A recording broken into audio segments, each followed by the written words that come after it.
अस्सलाम वालेकुम। सिंधी फिल्म संसार साण असीं जी ख़िदमत में हाज़िर। ख़ातिन हज़रात, इन्हनि फिल्मुनि जे बारे में जॾहिं बि ज़िक्र थींदो आहे ऐं माज़ीअ जूं ही वेलूं असीं अवां जी ख़िदमत में पेश कंदा आहियूं त केतिरा ई नौजवान असांखां मुख़्तलिफ़ सवाल कंदा आहिनि। ख़ासि तौर ते जेको असां गुज़िरियल एपिसोड अवां जी ख़िदमत में पेश कयो, उन में केतिरा ई नौजवान ज़हन जॾहिं उनखे ॾिसनि था त पुछनि था त असांजी जेका फिल्म इंडस्ट्री हुई उन में अहिड़ा स्मार्ट माण्हू हुया या उहे हुया त किथे आहिनि।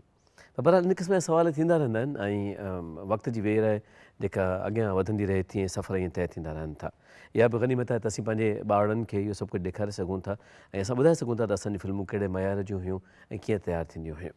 फिल्म जे मयार जे हवाले सां असां चाहींदासीं त अॼु फिल्म बादल जे टे हिसे में इन फिल्म जे स्क्रिप्ट ऐं हुन जी कहाणी जे हवाले सां बि गुफ़्तगू कजे ऐं मौसीक़ीअ जे बारे में त असां पहिरीं बि अव्हांखे अर्ज़ु करे चुका आहियूं, इमदाद हुसैन साहिब जो प्रोफाइल बि पेश करे चुका आहियूं, पर चाहींदासीं त मुअज़्ज़िज़ महिमाननि खां इन जे बारे में वधीक ॼाण हासिलु कयूं।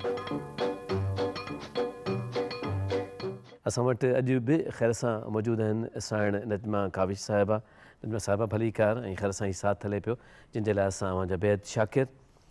साईं नादिर बलोच साहिब जन मौजूदु आहिनि। साईं, तव्हांजी बि महिरबानी आहे, ख़ैर सां इन फिल्म जे हवाले सां गुफ़्तगू कयो था। फिल्म जा हीरोइन साईं वसीम साहिबु ऐं जीअं मां पहिरीं अर्ज़ु कंदो आहियां त नालो पाण तारुफ़ आहे, पाण ख़ुशबू आहे। इन खां पोइ असां सां सदाबहार सुगंध वजूदु आहे साईं फिदा हुसैन शाह साहिब जन जो। महिरबानी। नादिर साईं, तव्हां खां शुरू कंदासीं छाकाणि त तव्हांखे हिन फिल्म जी स्टोरी जेका आहे सा ऑलमोस्ट यादि आहे, त थोरो तत्व चाहींदासीं त बादल जो तत्व छा हो, पूरी फिल्म मतिलबु छा हुयो? फिल्म जो मौज़ू जेको हो सो जहेज़ ते हो। उहो त ॾाज ते हो। ठीकु आहे। उहो तंहिंखां पोइ जेको जंहिं घर में जंहिं छोकिरी खे ॾाज नथो मिले, हा, उन सां ससु छा थी करे। ठीकु। ऐं ग़रीब टांगे हलाइण वारो जेको माण्हू आहे जंहिं पंहिंजी धीअ ॾिनी आहे उन्हनि खे दोस्ती में, उनजे पीउ सां उनजी दोस्ती आहे, ठीकु आहे। त हू वीचारो मज़लूम करे छा करे। ठीकु। रोज़ु रोज़ु उनजी ज़ाल धीअ खे ज़ुल्म थिए थो, उन सां ज़ाती थिए थी। हा। आख़िरकार पोइ हू उनजो पीउ ब्लास्ट थिए थो, पंहिंजी धीअ जो जहेज़ करण लाइ धाड़ा आणे थो। अच्छा, पीउ साकी साहिबु आहे साकी साहिबु ऐं छोकिरी सईदा आहे। सईद आहे ऐं हीरो वसीम हुन जा जेको हीरो वसीम, बीना उनजी ससु, बीना माना घोट मतिलबु वसीम जी वसीम जी माउ, एस मुगल मुश्ताक मुगल, सॉरी मुश्ताक मुगल जो पीउ। ठीकु आहे। इहे चारि पंज कैरेक्टर जेके आहिनि से बेसिकली हिकिड़े सेट ते ई फिल्म ठहियलु आहे, घर जे सेट ते। ठीकु। उते ई हिननि जी पोइ हू धाड़ा आणे थो, धाड़ा आणी लातइदाद सोन ऐं पैसा हुनखे ॾिए थो त अगरि हिन सां मुंहिंजी धीअ जी खे सुखु मिले थो त हीअ वठि पैसा, पर मुंहिंजी धीअ खे सुखु ॾे। वाह वाह वाह। हक़ीक़त ॻाल्हि इहा आहे त उन फिल्म में माण्हू बाक़ाइदे इहा हक़ीक़त आहे त माण्हू रुना आहिनि। न हिकिड़ी I am sorry to cut you, हिकिड़ी शइ मूंखे बि ॿुधायो, इख़्तिताम छा हुयो फिल्म जो? आख़िर में रिलैक्स थियनि था सभु त वाक़ई सां ग़लति कमु कयो आहे, ज़ुल्म कई आहे, ज़्यादती कई आहे, असांखे ईअं न करणु खपे। मैसेज हिकिड़ो अचे थो त धीउ जो सुखु ॾाज में न हूंदो, मोहबत में हूंदो। वाह वाह वाह वाह। वसीम साहिबु, मां थोरो तव्हां ॾे टर्न करणु चाहियां पियो त इहो एॾो हिकिड़ो वॾो न्यापो आहे त धीउ जो सुखु जेको आहे सो ॾाज में न हूंदो आहे, मोहबत में हूंदो आहे, पर फिल्म जो नालो बादल छो हुयो? बादल इन जे करे पीउ जेको जेको टर्न कैरेक्टर थिए थो न, हा, त उनजे मथां डिपेंड कयो बादल डाकू बणिजी वियो। अच्छा, माना जेको साकी साहिब जो जेको कैरेक्टर टाइटल रोल साकी साहिब जो आहे। हा, त नालो हुनजो बादल हुयो, बादल इन करे हिन फिल्म जो नालो बादल हुयो। न, जॾहिं टर्न थिए थो तॾहिं बादल डाकू थी थो वञे। अच्छा, पहिरीं कुझु ॿियो नालो आहे हुन घोड़े वारे जो, टांगे वारो, टांगे वारो जेको। ठीकु आहे। ऐं हूअं तव्हांखे ओवरऑल जेकॾहिं हीअ परफॉर्मेंस ॾिसूं पिया सभई त सभु एॾा वॾा स्टार्स हिन में आहिनि, स्टार वैल्यू वारी हिकिड़ी फिल्म आहे, त इन में को वीक बि वियो या सभई हिक खां हिकु शानदार रहिया?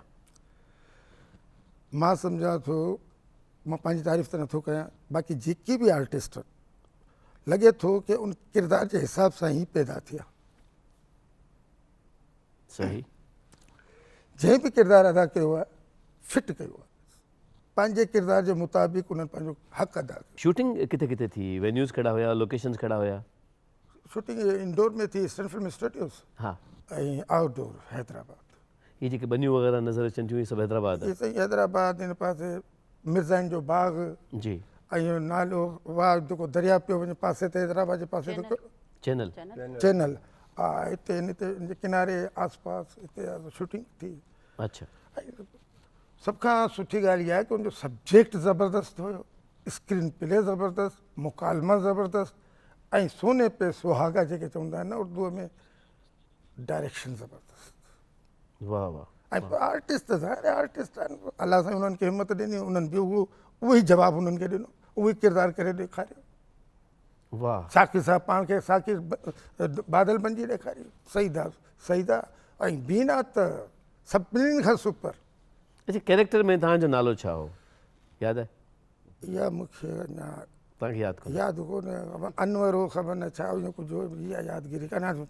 हिन में फिल्म में ॾिसिजो त ख़बर पइजी वेंदी। अच्छा, नजमा साहिबा, तव्हां ॾे थोरो अर्ज़ु करिणो आहे मूंखे हिकिड़ो। तव्हां विच विच में ॻाल्हायो था त माना तव्हांजी मेमोरीज़ वापसि मोटनि पियूं हिन फिल्म जे हवाले सां। जी, असल में डिस्कशन्स त थींदियूं हुयूं न घर जी हा, में, उहो चाहियूं था त उहे स्क्रीन थ्रू ॾिसंदड़नि ताईं त पहुचनि। जीअं माना ख़बर पवंदी त कोई करेक्टर जेके आर्टिस्ट आहे त कंहिं पंहिंजो करेक्टर खे कीअं कयो, कंहिं कीअं कयो, त अम्मा ॿुधाईंदी हुई, अम्मा बीना, जी। त जेको आहे साकिर साहिब ते मां एॾो ज़ुल्म कंदी आहियां, या मां चवंदी आहियां न, अगरि पंहिंजी धीअ खे सुखियो ॾिसणु चाहिनि थो त माना मूंखे एतिरी दौलत आणे ॾे, न त ज़ाहिर आहे उहो ज़ुल्म कंदी। माना ईअं हर कंहिंजे करेक्टर जे बारे में ख़बर पवंदी। पोइ मां सोचींदी हुअसि, तॾहिं नंढी हूंदी हुअसि त मां सोचींदी हुअसि त उन वक़्त में बि असां वटि एॾियूं ज़बरदस्त परफॉर्मर हुया आर्टिस्ट, ऐं एॾियूं ज़बरदस्त फिल्मूं ठहंदियूं हुयूं। पर हाणे जॾहिं मुंहिंजो वक़्तु आयो, जॾहिं मूं कमु कयो फिल्मनि में, कुझु फिल्मूं आहिनि जंहिंमें मूं बि कमु कयो आहे, पर पोइ बि हुया त कुझु पुराणा ई माण्हू हुन में, पर पोइ बि ओहिड़ो कमु असां न कयो आहे जेको उन वक़्त में हुयो। सो इन लाइ ख़्वाहिश थींदी हुई कॾहिं त असां उन वक़्त में एॾा वॾा हुजूं त शायदि मां बि सईदा बेगम जे जाइ ते हुजां हा, या चकोरी मैडम जी जाइ ते हुजां हा।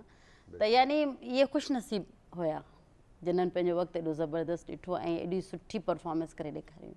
अच्छा, तव्हां जेकॾहिं अम्मा बीना जी ॻाल्हि कंदा आहियो त उन्हनि कॾहिं पंहिंजूं मेमोरीज़ लिखियूं, कॾहिं को मेमोयर उन्हनि लिखियो, कुझु पोयां छॾियो उन्हनि? उन्हनि जूं पिक्चर्स काफ़ी हूंदियूं हुयूं एक्टरनि सां, यानी इंडिया में बि उन्हनि कमु कयो। जॾहिं इंडिया ऐं पाकिस्तान हिकु हूंदो हुयो तॾहिं असांखे ॿुधाईंदियूं हुयूं त एॾा मेन रोल त न, नंढा नंढा रोल कंदियूं हुयूं। जी। सो चवंदी त असां ते केॾियूं सख़्तियूं थींदियूं आहिनि, या असां ते केॾी महिनत कई वेंदी आहे, तव्हां त उहो कयो ई न आहे, न को तव्हां सां अञा थियो आहे उहो। त ॿुधाईंदी हुई। कंहिं दौर में उन्हनि पंहिंजी प्रोडक्शन में हिकिड़ी फिल्म ठाही हुई, हमारी ज़बान, उन में उहा एज़ ए प्रोड्यूसर बि पाण हुई ऐं उन फिल्म जी हीरोइन बि पाण हुई। जी। त उन जे बारे में ॿुधाईंदी। घूंघट लाइ कुंवार उन्हनि कई हुई, सिंधड़ी त सदके कई हुई, ससी पुनू कई हुई, सोणा साईं कई, हाज़ुर साईं कई, अहिड़ी कई फिल्मूं हुयूं जिन्हनि जे बारे में ॿुधाईंदी। बल्कि सोणा साईं ऐं हाज़ुर साईं में मुंहिंजे ख़्याल में मां 6-7 सालनि जी हूंदसि त मुंहिंजे साम्हूं ई हुनजी शूट थींदी हुई, मां ॾिसंदी हुअसि उन्हनि खे, ऐं मूंखे एॾो सुठो लॻंदो सेट ते। ज़ाहिर हर को हिकिड़े लगन सां, हिकिड़े दिलि सां कमु कंदा हुया माण्हू, जेको हाणे मूंखे नज़र न ईंदो आहे अहिड़ो। नजमा साहिबा, ज़िक्र कयो पिए त लगन सां कमु थिए थो, मस्तु थी माण्हू कमु करे थो। ईअं असां वटि हिकिड़ो आइटम आहे, ऐं मस्तानी नागन राणी ऐं मस्ती जो ज़िक्र आहे। चाहियूं था त इहा परफॉर्मेंस बि अव्हां जी ख़िदमत में असीं पेश करे छॾियूं।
परे ख़ाक छॾींदियूं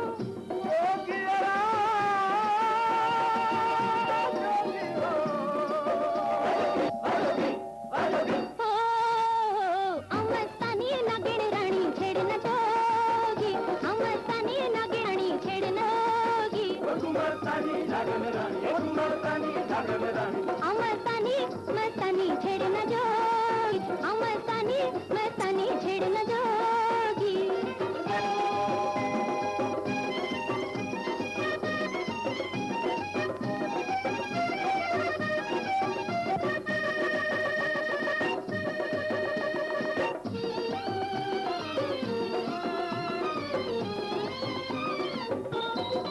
जादू लगे खाक करे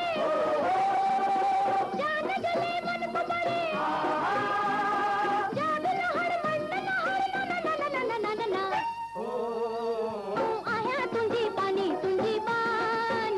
आऊं आया तुंजी पानी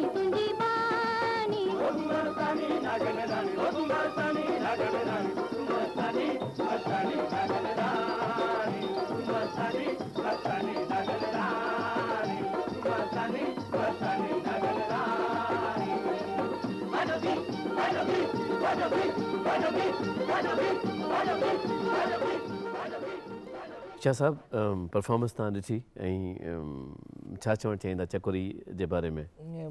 मुंहिंजे ख़्याल में त आउं सॼो लुधी वियो आहियां इहा परफॉर्मेंस ॾिसी ऐं ॾिसो असां बि इहे शयूं ॾिठियूं कोन आहिनि अॼु पहिरियों दफ़ो इतफ़ाक़ आहे ऐं हिन मां लॻे थो त मैडम चकोरी केॾी त सुठी डांसर हुई ऐं केॾी सिज़लिंग टाइप उन टाइम में हुनजी डांस जेका आहे हुनजो हर जेस्चर हर स्टेप ऐं कोरियोग्राफीअ जो कमाल आहे ऐं म्यूज़िक ऐं ट्यून त सुठी आहे पर जंहिं कोरियोग्राफी कई आहे तंहिं कमाल कयो आहे ऐं मुंहिंजे ख़्याल में त हीउ जेको नंबर जॾहिं सिंधी फिल्म संसार में ज़ाहिरी ॻाल्हि आहे असीं ॾेह परॾेह में असांजो प्रोग्राम ऑन एयर थिए थो त माण्हू महसूसु कंदा त उहा चकोरी मरहूमा अलाह साईं खेनि जन्नत नसीब करे केॾी वॾी आर्टिस्ट हुई ऐं ॿियो वरी हिकिड़ी ख़ासि ॻाल्हि इहा त उन वक़्त में अहिड़े क़िस्म जो गानो सो सिंधी फिल्म में इहा मुंहिंजे लाइ नओं इंकशाफ़ आहे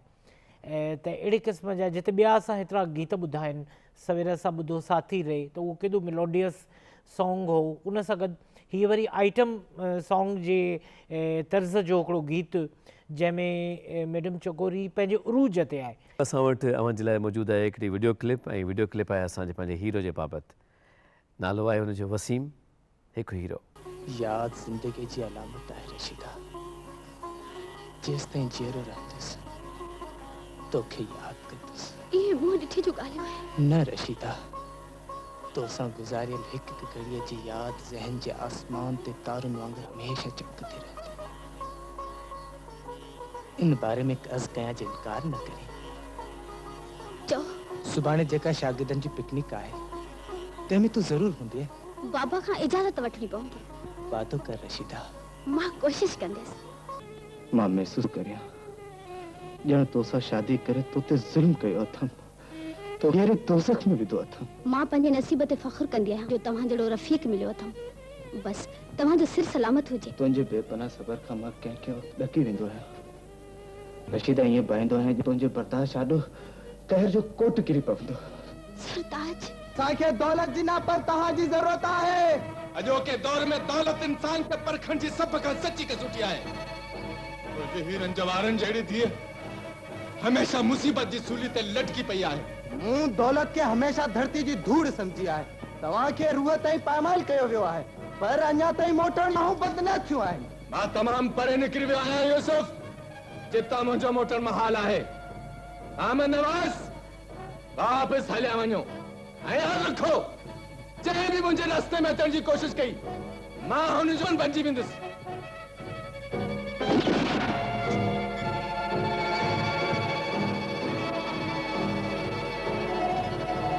मूंखे तोसां तमामु ज़रूरी ॻाल्हियूं करण छा थियो अम्मा सभियनि जी इज़त ख़ाक में मिली रही आहे इज़त शीशो न आहे जो भॼी पवे अम्मा मूंखे तुंहिंजी ज़ाल जी चाल चलत ते शक आहे अम्मा आउं बिल्कुलु सच चई रही आहियां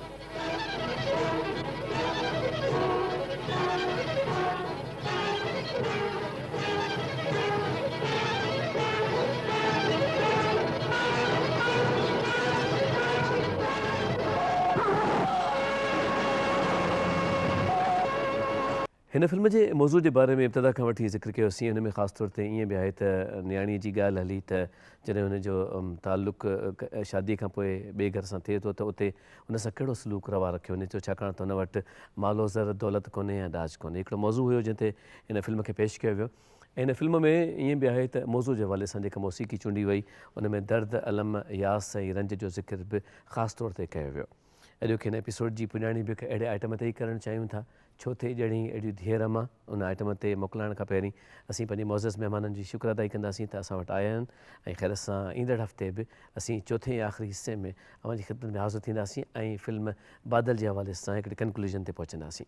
तेसीं ताईं पंहिंजो ख़्यालु रखिजो पिया, गाने मां लुत्फ़ वठो ऐं इंशाअल्लाह अज़ीम ईंदड़ हफ़्ते वरी मिलूं था। फ़ी अमानिल्लाह, अल्लाह वाहे।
खत की गुज़ारा घर